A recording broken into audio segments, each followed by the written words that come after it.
Hello guys, welcome back to my channel. मैं निशा। आज मैं आप लोगों के लेकिन जो लोग भी सीटेट दिसंबर का वेट कर रहे थे, देखिए उसका नोटिफिकेशन भी आ गया। आप लोगों के एग्ज़ाम के फॉर्म भी फिल हो चुके होंगे और ये एग्ज़ाम आपका 15 दिसंबर को है। तो चलिए मैंने कुछ क्लासेस आप लोगों के स्टार्ट कर दिए हैं, जहाँ पे आप लोगों के PYQs मैं आपके कराऊंगी। तो जो भी आपके 2011 से लेकर 2024 तक अभी तक एग्ज़ाम हुए, वो आपके सभी PYQs आपको यहाँ पर मिल जाएंगे। और आप लोग जानते हैं कि जो भी सीटेट में पूछा जाता है, आपके बार बार प्रश्न वही आते हैं क्वेश्चन। तो सीटेट से आपका कॉन्सेप्ट भी क्लियर हो जाएगा, जो भी आप PYQs करेंगे। इसके साथ ही साथ जो भी आपका कॉन्सेप्ट है वो भी मैं कराऊंगी। उसके साथ ही साथ पेडागोजी भी मैं आपको 1 से 2 वीडियो में कंप्लीट करा दूंगी। तो सबसे पहले आप लोग PYQs कर लीजिए, ताकि आप लोगों का एग्ज़ाम जो भी एग्ज़ाम है वो जो भी आप लोग समझते हैं कि किस तरीके के क्वेश्चन पूछे जाते हैं, तो वो आपके क्लियर हो जाए। तो चलिए स्टार्ट करते हैं। देखिए यहाँ पर हमारा क्वेश्चन नंबर दे रखा है 61 कि दत्त कार्य के संबंध में निम्नलिखित में से कौन सा कथन सही है। तो दत्त कार्य यानी हम जो भी असाइनमेंट वगैरह होते हैं, तो उनके संबंध में कौन सा कथन सही है। तो हमें राइट जो कथन 3 ऑप्शन दे रखे हैं कि दत्त कार्य अभिभावकों, भाइयों या बहनों द्वारा अपनी क्षमता के अनुसार किया जा सकता है। देखिए जो भी असाइनमेंट दिए होते हैं, तो क्या टीचर अगर आपको असाइनमेंट देता है बनाने के लिए, तो क्या आप लोग अभिभावक भाइयों या फिर बहनों के द्वारा उनकी क्षमता के अनुसार कहते हैं, या फिर प्रतिदिन विविधता या और अभ्यास करने के लिए कक्ष कार्य और फिर गृह कार्य के रूप में दत्त कार्य देने की आवश्यकता है। दत्त कार्य आंकलन का एकमात्र तरीका है। तो दत्त कार्य क्या है, तो उसके बारे में बताना है। तो दत्त कार्य क्या है, तो दत्त कार्य बच्चों को सूचना खोजने, अपने विचारों का निर्माण करने और उन्हें उच्चारित करने का अवसर प्रदान करता है। देखिए मान लीजिए कि टीचर ने क्या दे दिया, बच्चों को असाइनमेंट बनाने के लिए दे दिया, तो बच्चे क्या करेंगे, उससे चीज़ों को खोजेंगे। कि मतलब टीचर ने दे दिया, मान लीजिए आप लोग जो है इस पर असाइनमेंट बना के लाइए, टॉपिक कोई टॉपिक दे दिया, तो आप क्या करें, उस टॉपिक के बारे में खोजेंगे, अपने विचारों का निर्माण करेंगे और अपने उस टॉपिक के बारे में खुद ही लिखेंगे। ठीक है। और उन्हें क्या करेंगे, अपने आप उच्चारित करेंगे, मतलब प्रोनाउंसिएशन करेंगे। तो इससे क्या होता है, इन सब चीज़ों को अवसर करने का अवसर प्रदान होता है। तो किससे, दत्तकार से होता है। नेक्स्ट आपका क्वेश्चन है, क्वेश्चन नंबर 62 है। तो यहाँ पर पर्यावरण अध्ययन की कक्षा में सरल प्रयोग और निर्देशन किए जा सकते हैं। तो देखिए यहाँ पर EVS की क्लासेस चल रही, तो हो सकता है शायद मैं बताना भूल गई हूँ, तो यहाँ पर EVS के हम क्वेश्चन करेंगे।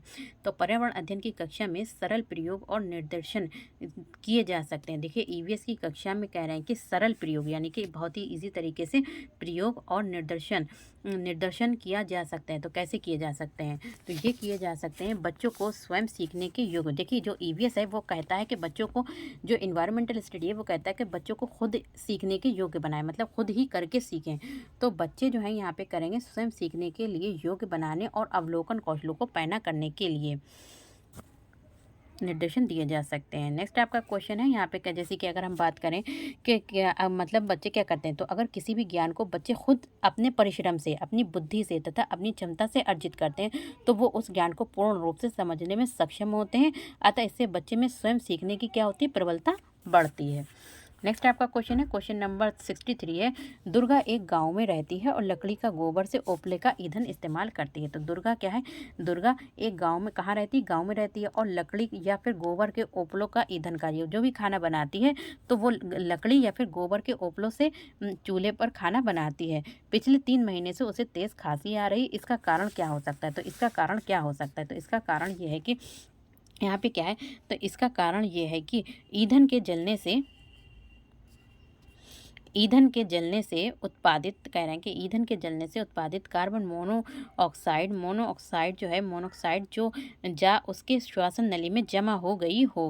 तो तभी मतलब उसको 3 महीने से खांसी है, और इसलिए वो वहाँ पर क्या कह रहे हैं कि उसे तेज़ बुखार है। तो यहाँ पर क्या है, मोनोऑक्साइड या किसकी, तो लकड़ी और गोबर तथा अन्य किसी भी प्रकार के जो भी जीवाश्म ईंधन का प्रयोग करने या फिर जलने से उसमें क्या होता है, कार्बन मोनोऑक्साइड। तो क्या निकलती है, कार्बन मोनोऑक्साइड निकलती है, जो उसकी श्वसन नली में जम गई होगी, ये बताया गया है। नेक्स्ट आपका क्वेश्चन है, तो क्वेश्चन नंबर 64 है। यहाँ पे करें कि एक विद्यालय ने राजस्थान के लिए कक्षा 5 के बच्चों के शैक्षिक भ्रमण की योजना बनाई। भ्रमण के दौरान बच्चों से अपनी क्या अपेक्षाएं रहेंगी आपकी। तो यहाँ पे करें कि एक विद्यालय ने राजस्थान के लिए, एक विद्यालय है वो कहाँ बच्चों को लेके जाएगा, भ्रमण कराने के लिए, शैक्षिक भ्रमण यानी कि एजुकेशनल के लिए, जो मतलब दिखाने के लिए ले जाएगा। तो वो क्लास 5 के बच्चों को दिखाने ले जाएगा राजस्थान। तो भ्रमण के दौरान जब बच्चे चीज़ों को देखेंगे, जहाँ वो घूमने घूमने गए हैं, तो उनके दौरान बच्चों से आपकी क्या अपेक्षाएँ रहेंगी? तो एक टीचर की क्या अपेक्षा रहें जब वो घूमे, तो बच्चे चीज़ों के बारे में टीचर से पूछें, तो टीचर उनके बारे में बताएगा, तो क्या रहेंगी? तो उन्हें ध्यान से अवलोकन करना चाहिए। तो हम अपने बच्चों से कह सकते हैं कि जो भी चीज़ें देखना, तो उन्हें क्या करना है, आपको ध्यान से अच्छे से मतलब ऑब्ज़र्व करना चाहिए, टिप्पणियाँ दर्ज करना चाहिए। जो चीज़ें आपको नहीं आ रही, तो उन्हें भी क्या करना चाहिए, उनको लिख लेना चाहिए और बाकी बच्चों तथा शिक्षकों के साथ अपने अवलोकनों को क्या करना चाहिए, बाँटना चाहिए। कि रानी अपने घर का कूड़ा नीचे दर्शाए गए 2 डेरियों में अलग-अलग करती है। जैसे कि यहाँ पे एक लड़की है रानी, जो अलग-अलग अपने कूड़े को रखती है। केले के छिलके, सब्जियों के छिलके, यहाँ पे केले के छिलके हैं, सब्जी के छिलके हैं, सूखी पत्तियाँ हैं, तो वो एक डस्टबिन में डालती है और दूसरी क्या है, जैम की बॉटल है, यहाँ पे प्लास्टिक का सामान है, सॉस की बॉटल है, उपयोग में लाई गई टूथपेस्ट, जब आप लोग टूथपेस्ट यूज़ करते हैं तो बच जाती है, और ट्यूब है, प्लास्टिक के खिलौने, तो ये सब क्या करती है, एक जगह पर डालती है। तो इससे क्या होता है, तो रीना ने 2 डेयरियों में कूड़ा, जो भी रीना थी या फिर रानी ने क्या करा, 2 डेयरियों में कूड़ा डाला। तो निम्नलिखित कह रहे हैं कि निम्न आधार पर अलग किया किया है, तो क्यों उसने जो था वो अलग-अलग डाला है। तो इसमें क्या है, तो इसमें जो है वो क्या है, एक अपघटित होने वाले हैं और एक अपघटित नहीं होने वाले। देखिए क्या है, ये क्या है, आपके अपघटित होने वाले, ये क्या है, जैसे कि अपघटित यानी कि ये मिट्टी में मिलकर क्या हो जाएँगे, मिट्टी में ही ख़त्म हो जाएँगे। लेकिन क्या होते हैं, ये मिट्टी में जो प्लास्टिक वाले हैं, वो चीज़ें अगर मिट्टी में चली जाती हैं तो फिर वैसे ही रहती हैं, कभी ख़राब नहीं होती हैं। नेक्स्ट आपका क्वेश्चन है, दोपहर के भोजन अवकाश के बाद पर्यावरण अध्ययन पढ़ाते समय आप ये पाते हैं कि बच्चे पाठ में रुचि नहीं ले रहे हैं, आप क्या करेंगे? जैसे कि मान लीजिए कि लंच होने के बाद आपकी क्लास लगी, ईवीएस की क्लास लगी। अब आप बच्चे को ईवीएस पढ़ाने गए, लेकिन बच्चे क्या है, लंच के बाद ईवीएस नहीं पढ़ना चाह रहे हैं, तो वहाँ पे बच्चों का चाहता है, टीचर चाहता है कि बच्चों की रुचि हो, तो रुचि लेने के लिए आप क्या करेंगे? तो बच्चे रुचि नहीं ले रहे हैं, तो आप क्या करेंगे? तो इसमें से बताइए क्या करेंगे? बच्चों से कहेंगे कि वे डेस्क पर सिर रखकर आराम करें, तो ये भी नहीं कहना है बच्चों से। पाठ को रोचक बनाने के लिए बहुआयामी बुद्धि पर आधारित श्रव्य दृश्य सामग्रियों का प्रयोग करेंगे। तो यहाँ पर जो टीचर है, जो भी पाठ है, जो भी चैप्टर पढ़ाने जा रहा है, उसको इंटरेस्टिंग बनाने के लिए अलग अलग बुद्धि आयामी, यानी कि जो हार्वर्ड गर्नर की बहुआयामी सिद्धांत है, उस पर आधारित जो भी श्रव्य दृश्य सामग्री है, यानी कि ऑडियो विजुअल एड्स का क्या करेगा, प्रयोग करेगा शिक्षक। नेक्स्ट आपका क्वेश्चन है, क्वेश्चन नंबर 67 है। यहाँ पे कह रहे हैं कि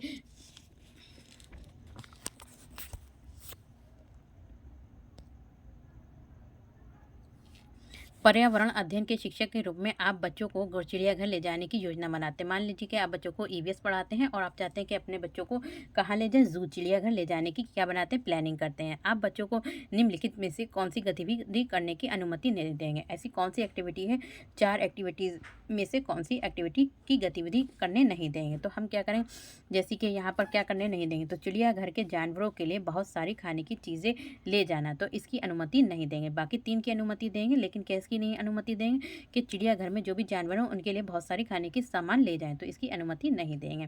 नेक्स्ट आपका क्वेश्चन है, क्वेश्चन नंबर 68 है। यहाँ पे कह रहे हैं कि बीज अंकुरण की अवधारणा को इस तरह सबसे बेहतर तरीके से पढ़ाया जा सकता है। तो बीज अंकुरण की अवधारणा को किस तरीके से सबसे अच्छी तरीके से पढ़ाया जा सकता है? तो कैसे पढ़ाया जा सकता है, तो बीज बोने, ये क्वेश्चन आपका सीडीपी में भी पूछा गया है। बीज बोने, अंकुरण के विभिन्न चरणों का अवलोकन करने और उनका चित्र बनाने की गतिविधियों को बच्चों को निष्पादित करने के लिए कहना। नेक्स्ट आपका क्वेश्चन है, क्वेश्चन नंबर है आपका 79 है, यहाँ 69 है कि मीरा और दिव्या 2 छोटी लड़कियां हैं। मीरा समोसे, कटलेट और डबल रोटी खाना पसंद करती है। तो देखिए दो लड़कियां हैं यहाँ पर, और मीरा जो है वो पसंद करती है जैसे समोसे हैं, समोसे, कटलेट, डबल रोटी खाना पसंद करती है, जबकि दिव्या ऐसा भोजन पसंद करती है जिसमें लौह तत्व की कमी है, जैसे कि लौह तत्व की कमी है। तो इन दोनों को जो बीमारियाँ होंगी वो कौन सी होंगी? तो इनमें जो है जो भी बीमारियाँ होगी, देखिए जो मीरा खा रही है वो समोसे खा रही, कटलेट, डबल रोटी खा रही, तो उससे क्या होगा, मोटापा हो जाएगा। और जो मतलब जो दिव्या है वो ऐसे पदार्थ खा रही है जिसमें क्या है, लौह तत्व यानी कि जो भी आयरन की कमी, तो उससे क्या हो जाएगा, एनीमिया, यानी कि उसके खून में कमी हो जाएगी। अब नेक्स्ट क्वेश्चन है आपका, यहाँ पे कह रहे हैं कि नींबू साधारण पानी में डूब जाता है लेकिन नमकीन पानी में तैरता रहता है। देखिए आपके पास अगर साधारण पानी है, उसमें नींबू डाल के देखिए, तो नींबू क्या होगा, डूब जाएगा, नींबू क्या है, नीचे आ जाएगा। लेकिन आपने उस पानी में नमक डाल रखा है, तो आपका जो नींबू है वो क्या रहेगा, ऊपर डूबेगा नहीं। क्यों, ऐसा क्यों होता है? तो ऐसा क्या होता है, नमकीन पानी का घनत्व साधारण पानी के घनत्व से कह रहे हैं कि यहाँ पे कह रहे हैं कि जो नमकीन पानी का घनत्व है वो साधारण पानी के घनत्व से अधिक होता है। नेक्स्ट आपका क्वेश्चन है, क्वेश्चन नंबर 71 है, पके हुए चावल रेफ्रिजरेटर में अपेक्षाकृत लंबे समय तक परिरक्षित किए जा सकते। देखिए पके हुए चावल हैं आपके, तो आप फ्रिज में रख देंगे तो अधिक समय तक क्या होंगे, सही रहेंगे। तो अधिक समय लंबे समय तक क्या परिरक्षित किए जा सकते हैं, क्यों क्यों क्यों किए जा सकते हैं? तो ये इसलिए किए जाते हैं क्योंकि कम तापमान पर रोगाणु जो होते हैं क्या होते हैं, निष्क्रिय हो जाते हैं। जैसे कि टेम्परेचर जो होगा जितने से कम से कम होगा उसमें जो भी रोगाणु हैं वो क्या होंगे, ख़त्म हो जाएंगे, निष्क्रिय हो जाएंगे। नेक्स्ट आपका क्वेश्चन है, क्वेश्चन नंबर 72 है, रक्त की जांच द्वारा किसकी उपस्थिति से मलेरिया की पहचान होती है? जैसे कि यहाँ पे क्वेश्चन है कि रक्त की जांच द्वारा किसकी उपस्थिति से मलेरिया की पहचान होती है? तो देखिए मलेरिया की पहचान किससे होती है? देखिए 4 चीज़ें दे रखी कि लाल रक्त कोशिकाओं, मलेरिया परजीवी प्लाज्मोडियम से, रक्त में क्षतिग्रस्त यकृत कोशिका से, रक्त में मच्छर के लार्वे से, या फिर लाल रक्त कोशिकाओं में मच्छर के अंडे से। तो किससे होती है? तो यहाँ पर जो होती है पहचान होती है वो किससे होती है? तो यहाँ पर जो पहचान होती है वो आपकी होती है लाल रक्त कोशिकाओं में मलेरिया परजीवी प्लाज्मोडियम से होती है। नेक्स्ट आपका क्वेश्चन है, क्वेश्चन नंबर 73, पर्यावरण अध्ययन की कक्षा में अवधारणाओं को स्पष्ट करने के लिए कविताओं और कहानियों का प्रयोग किया जाता है। देखिए पर्यावरण अध्ययन की कक्षा यानी कि जो भी ईवीएस की क्लास होती है उसमें जो भी कॉन्सेप्ट होते हैं उनको बच्चों को बताने के लिए हम किसका सहारा लेते हैं, स्टोरी का सहारा लेते हैं, कविताओं का सहारा लेते हैं, ठीक है, या फिर कहानियों जो भी पोएम्स हैं और स्टोरी उनका प्रयोग करते हैं। तो इससे क्या होता है, तो इससे जो होता है स्थानीय एवं विश्व स्तर पर संसार की प्रकृति को खोजने और कल्पना करने की योग्यता का विकास होता है। तो हम जब इन चीज़ों का सहारा लेते हैं तो बच्चे जो होते हैं पूरे स्थानीय मतलब जहाँ पर रहते हैं वहाँ की भी समझ आती है उनके अंदर, और पूरे विश्व स्तर के संसार की प्रकृति को खोजने की कल्पना की योग्यता विकसित करने में मदद करती है। नेक्स्ट आपका क्वेश्चन है, क्वेश्चन नंबर 74 है, यहाँ पे किसके नेतृत्व में चिपको आंदोलन पर बल मिला था? तो किसको मिला था? सुंदरलाल बहुगुणा के आंदोलन में चिपको आंदोलन को क्या मिला था? बल मिला था। नेक्स्ट आपका क्वेश्चन है, क्वेश्चन नंबर 75 है, विटामिन ऐसे पदार्थ हैं जो, तो विटामिन ऐसे पदार्थ हैं जो क्या करते हैं, हीनता जन्य रोगों से बचाव के लिए थोड़ी मात्रा में भी क्या होते हैं, आवश्यक होते हैं। नेक्स्ट आपका क्वेश्चन है, क्वेश्चन नंबर है आपका 76 है, तो ग्रामीण क्षेत्रों में गाय के गोबर से झोपड़ी की दीवारों और फर्शों को लीपा जाता है। तो जहाँ पर कह रहे हैं कि जो गांव में घर होते हैं तो वहाँ पर जो भी उनकी झोपड़ियाँ होती हैं तो वो किससे लीपी जाती हैं, तो वो दीवारों को जो होता है गोबर से झोपड़ी की दीवार और फर्श को लीपा जाता है। इससे क्या होता है, क्यों क्यों मतलब लीपा जाता है, इससे क्या होता है, तो इससे जो होता है कह रहे हैं कि कीटों को दूर रखने के लिए, जो जो कीड़े होते हैं, कीड़े मकोड़े उससे क्या होते हैं, दूर रहते हैं। नेक्स्ट आपका क्वेश्चन है, क्वेश्चन नंबर 77, एक किसान दानों को भूसे से अलग करना चाहता है, जिस प्रक्रिया से ये कर सकता है तो वो क्या कहलाती है, तो ये कहलाती है थ्रेशिंग। तो थ्रेशिंग के द्वारा क्या होता है, जैसे कि धान है और धान धान हम क्या करेंगे, थ्रेशिंग करने के बाद धान को अलग कर लेंगे और भूसे को अलग कर लेते हैं। तो चावल को अलग कर लेते हैं, भूसे को क्या करते हैं, अलग कर लेते हैं। तो किसके थ्रू करते हैं, थ्रेशिंग के थ्रू करते हैं। नेक्स्ट आपका क्वेश्चन है 78, पर्यावरण अध्ययन की पाठ्य पुस्तक में पहेलियाँ शामिल करने का निम्नलिखित में से कौन सा उद्देश्य नहीं है? देखिए जो भी ईवीएस की पाठ्य पुस्तक है उसमें जो भी पहेलियाँ शामिल की गई हैं तो पहेलियाँ शामिल करने का कह रहे हैं कि उद्देश्य ये नहीं है। क्या उद्देश्य नहीं है, तो बच्चों की मस्तिष्क को भ्रमित करना। तो वहाँ पे जो पहेलियाँ डाली गई हैं, जो भी बुक्स में पहेलियाँ डाली गई तो उसका ये उद्देश्य नहीं है कि बच्चों का जो भी माइंड है उनको भ्रमित करो। तो यहाँ पे क्या है, बच्चों के मस्तिष्क को भ्रमित करने और उन्हें इस भ्रम का आनंद उठाने देना। तो इसके लिए क्या है, आपका क्या है यहाँ पे उद्देश्य नहीं है आपका ईवीएस का। नेक्स्ट आपका क्वेश्चन है, क्वेश्चन नंबर 79, पर्यावरण अध्ययन की कक्षा में बच्चों के व्यक्तिगत अनुभवों को महत्व देना शिक्षक को लाभ पहुंचाता है। देखिए ईवीएस की कक्षा में बच्चों के व्यक्तिगत अनुभवों जैसे कि जो उनके पर्सनल एक्सपीरियंस हैं उनको क्या देगा, टीचर महत्व देगा। तो ये शिक्षक को लाभ पहुँचाता है, शिक्षक को लाभ पहुँचाता है। कैसे लाभ पहुँचाता है, यहाँ पे जो शिक्षक को लाभ पहुँचाएगा तो वो कैसे पहुँचाएगा, विमर्श को बच्चों के अनुभव संसार से जोड़ने और विमर्श व सीखने को बढ़ावा देने में।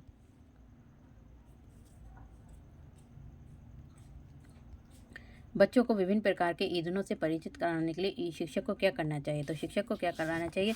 यहाँ पर एक शिक्षक को क्या करना चाहिए? तो बच्चों को हम चाहते हैं कि अलग-अलग ईंधन से परिचित कराएँ, तो एक शिक्षक को क्या करना चाहिए? तो एक शिक्षक को यहाँ पर करना चाहिए कि उन्हें एक लघु फ़िल्म दिखाना, एक छोटी-सी मूवी दिखा देना चाहिए। यहाँ पर क्या होगा के दिखाने के साथ-साथ खाना पकाने के लिए इस्तेमाल होने वाले क्या-क्या ईंधन का प्रयोग कर रहे हैं, तो उन पर चर्चा भी करना चाहिए। नेक्स्ट आपका क्वेश्चन है, क्वेश्चन नंबर 81 है, मानचित्र जो भी मैप है उसको पढ़ने के लिए आवश्यक कौशल कौन-कौन से शामिल हैं? तो हम चाहते हैं कि मानचित्र यानी कि मैप को पढ़ने के लिए क्या आती है? तो दूरी, स्थान, दूरी और दिशाओं की सापेक्ष स्थिति को समझने की योग्यता होनी चाहिए।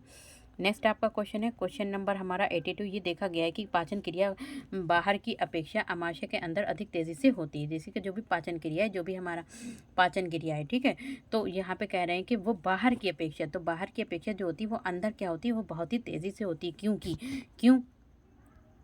तो वो क्यों होती है? तो ये देखा गया है। तो क्यों होती है? अमाशय के अंदर भोजन का मंथन होता है। तो यहाँ पे कह रहे हैं कि अमाशय के अंदर भोजन का मंथन होता है, जिससे उनकी सतह का जो क्षेत्रफल होता है, जो भी एरिया होता है, वो क्या होता है? बढ़ जाता है और एंजाइमों को क्रिया जो होती है वो तेज़ हो जाती है। नेक्स्ट आपका क्वेश्चन है, क्वेश्चन नंबर है 83। पर्यावरण अध्ययन की पाठ्य पुस्तक में रेलवे टिकट का नमूना दिखाया। देखिए, जो ईवीएस की पाठ्य पुस्तक है उसमें एक रेलवे टिकट का नमूना दिखाया गया है। तो क्यों दिखाया गया है? तो वो इसलिए दिखाया गया है, इससे क्या होगा? तो रेलवे का नमूना दिखाया गया, इससे बच्चों को वास्तविक जानकारी से अंतःक्रिया करने का अवसर देता है। तो ये क्या होता है? बच्चों को वास्तविक जानकारी से अंतःक्रिया करने का अवसर देता है और साथ ही अवलोकन करने की कुशलता का विकास भी होता है। बच्चे टिकट देखते हैं, बच्चों को जानकारी होती है टिकट में क्या क्या चीज़ें दी होती हैं। तो जब पहले तो वो पढ़ते हैं और फिर अगर वहीं कहीं पे ट्रैवल करते हैं तो उन्हें टिकट के बारे में क्या होती है? नॉलेज होती है। नेक्स्ट आपका क्वेश्चन है 84। निम्नलिखित कथनों में से कौन सा कथन प्राथमिक स्तर पर पर्यावरण अध्ययन पढ़ाने का उद्देश्य नहीं है? तो ईवीएस को पढ़ाने का उद्देश्य क्या नहीं है? तो ईवीएस को पढ़ाने का कह रहे हैं कि उद्देश्य क्या नहीं है? तो क्या नहीं? बच्चों पर आंकलन के लिए शब्दावली और परिभाषाओं का बोझ डालना। तो यहाँ पे कह रहे हैं कि ईवीएस को पढ़ाने का ये उद्देश्य नहीं है कि बच्चों पर हम ज़्यादा से ज़्यादा कैसे कहें कि उन शब्दों को रटो या फिर परिभाषाओं का बोझ डालना नहीं है। नेक्स्ट आपका क्वेश्चन है, यहाँ पे कहना है कि भैंस की पीठ पर अक्सर बुगला एग्रेट यानी कि पक्षी बैठा दिखाई देता है। ऐसा इसलिए होता है क्योंकि बुगला जो होता है तो बुगला जो होता है भैंस की पीठ पर परजीवी कीट खाता है। देखिए, बुगला जो होता है वो भैंस को परेशान तो नहीं करता है, जो भी उस पर भैंस पर कीट होते हैं उनको परजीवी कीट को खाता है। तो बुगला यानी कि परजीवी कीट, इसलिए वो भैंस की पीठ पर बैठे कीड़ों को भोजन बनाता है, इसलिए वो की पीठ पर बैठता है, वो भोजन बनाता है उसका। नेक्स्ट क्वेश्चन है 66 है, निम्नलिखित में से कौन सा कथन प्राथमिक विद्यालय में पर्यावरण अध्ययन पढ़ाने का उद्देश्य निरूपित है? तो कौन सा है? तो यहाँ पे जो उद्देश्य है विद्यालय में बच्चों के अनुभवों को बाहरी दुनिया से क्या करना? जोड़ना। तो हम ये नहीं है कि ईवीएस पढ़ाना है बच्चों को, हम ईवीएस पढ़ा रहे हैं तो हम ये नहीं है कि उनको क्लासरूम के अंदर ही पढ़ाएं। ईवीएस का उद्देश्य ये है कि बच्चों को बाहरी दुनिया से जोड़ना। अगर हम पेड़ों के बारे में पढ़ाने जा रहे हैं तो बच्चों को हम बाहर ले जा सकते हैं, बगीचे में ले जाके पेड़ों के बारे में वहाँ पर पढ़ा सकते हैं, उन्हें जो है नेचुरली नॉलेज, वास्तविक ज्ञान दे सकते हैं उनको। नेक्स्ट आपका क्वेश्चन है, क्वेश्चन नंबर 87 है, क्वथन यानी उबलना और वाष्पीकरण में क्या अंतर है? तो देखिए, उबलना और वाष्पीकरण में क्या अंतर है?